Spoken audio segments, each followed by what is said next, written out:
4 minutes. Mr. Speaker, I rise today in support of my colleague from Georgia's privileged resolution to censure the Congresswoman from Minnesota. But before I do so, I'd like to remind my dear friend from Maryland that the founding fathers did not envision Twitter, but the Nuremberg War Crimes Tribunals decided that genocide, in fact, is a felony. 1 month ago today, October 7th, 2023, savages from the terrorist organization Hamas invaded Israel from the Gaza Strip, intentionally targeted Jewish civilians, men, women, children, and infants, and then slaughtered them. Jews are being killed at a level not seen since the Holocaust, and worldwide anti-Semitism is at an all-time high. We've seen anti-Semitic and pro-terrorist rallies at major universities across America. And this last weekend here in our nation's capital, we saw over 200,000 people rallying in support of the terrorist organization Hamas that committed these atrocities in Israel.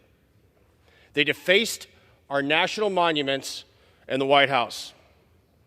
But most disturbingly, in this House, the House that freed men from the scourge that is slavery and gave women suffrage, we have a member that not only supports this organization, Hamas, that slaughtered these Jews, but has actively called for the eradication of the Jews as a people by promoting the slogan, "From the river to the sea," on social media. She represents this as an aspirational phrase, and she is correct. It is aspirational for those who call for the destruction of the Jewish people. When I retired from the SEAL teams in 2014, I vowed that I would defend the Jewish people if any of the horrors that took place on October 7th, 2023 were to occur.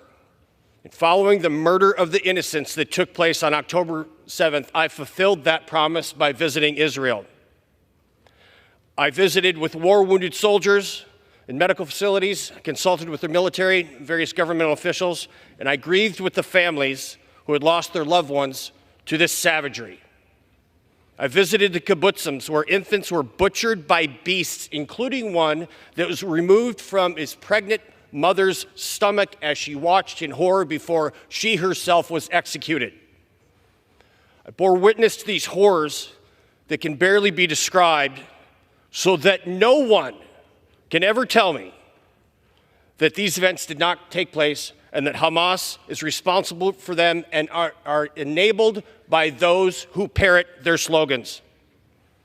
Another massacre site I visited was the Supernova Music Festival, where over 200 children were butchered, their lives ruthlessly extinguished after many were raped, tortured, and dismembered, then burnt. As I was walking through the fields strewn with the detritus of the war crime, I noticed some cups, simple festival cups. And I asked the Israeli minister I was with if I could take some home to the United States so that I would have a tangible object that could represent the lives of those beautiful children from around the world who were killed. I brought back enough of these cups to give to many of my colleagues, including the one I stand here today to censure.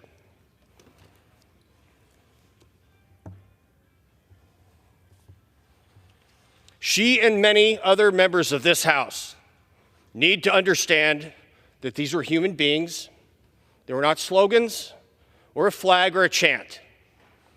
There were children who will never be able to dance again, never be able to love again.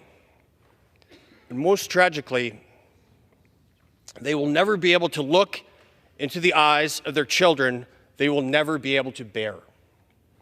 I ask you today, Mr. Speaker, if you had the chance to stop the Holocaust, would you? I call upon my... You yield me 30 seconds.